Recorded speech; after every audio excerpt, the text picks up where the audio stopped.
Manzikert had been a decisive victory for the Seljuk Empire.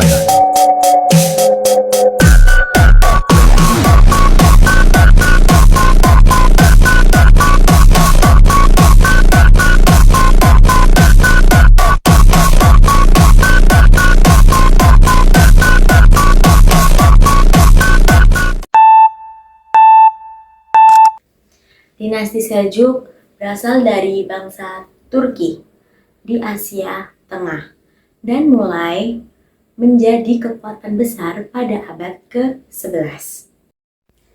Mereka berhasil menguasai Iran, Irak, dan Suriah. Pada tahun 1055 Masehi, Tughril datang ke Baghdad untuk mengakhiri kekuasaan Buayyah. Setelah itu, Khalifah Abbasiyah itu tetap ada, tapi dia hanya memegang simbol agama. Terus, sebagai pemerintahnya itu dipegang oleh Seljuk.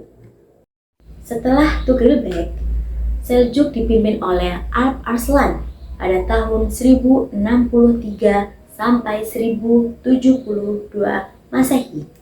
Pada masa ini, Seljuk menang dalam perang Manzikert pada tahun 1071 Masehi melawan Bizantium. Setelah itu, masa kejayaan terjadi setelah dipimpin oleh Malik Shah pada tahun 1072 sampai 1092 Masehi. Seperti semakin luasnya wilayah, pemerintahan yang stabil, dan perdagangan yang terus berkembang. Tokoh penting lainnya adalah Nizam al-Mulk, wazir yang mendirikan Madrasah Nizamiyah sebagai pusat pendidikan Islam Sunni. Dari madrasah ini, banyak keluar ulama besar. Salah satu ulama yang terkenal pada saat itu adalah Imam Al-Ghazali pada tahun 1058 sampai 1111 Masehi. Beliau juga mengajar di Madrasah Nizamiyah Baghdad dan juga dikenal sebagai tokoh yang membela ajaran Sunni, serta mengkritik filsafat yang dianggapnya berlebihan. Setelah Malik Shah wafat pada tahun 1092 Masehi, dinasti Seljuk mulai melemah karena konflik internal. Meskipun begitu, Seljuk meninggalkan pengaruh besar dalam bidang pemerintahan, pendidikan, dan penguatan ajaran Sunni.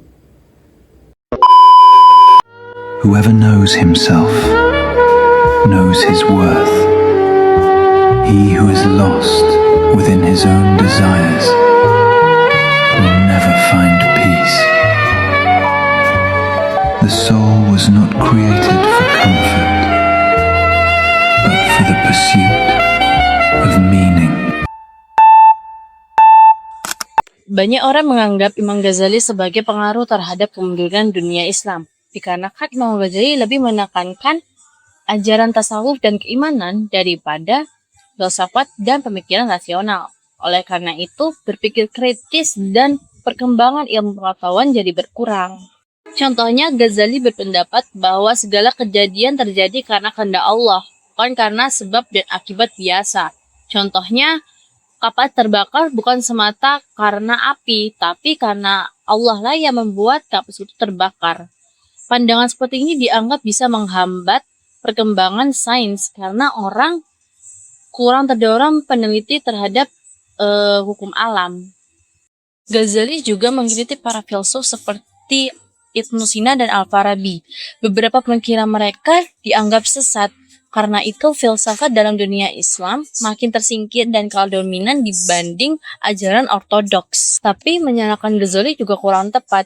Ghazali tetap tokoh besar yang menghargai ilmu, akal, dan memiliki kontribusi penting dalam bidang hukum Islam serta tasawuf lewat kitab Ihya Ulumuddin. Jadi kemunduran dunia Islam bukan cuma karena Ghazali, tapi karena kondisi politik saat itu.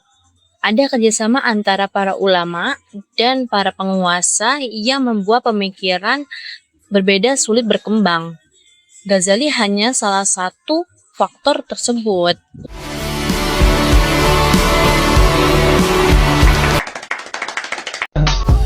I just had to let you know you're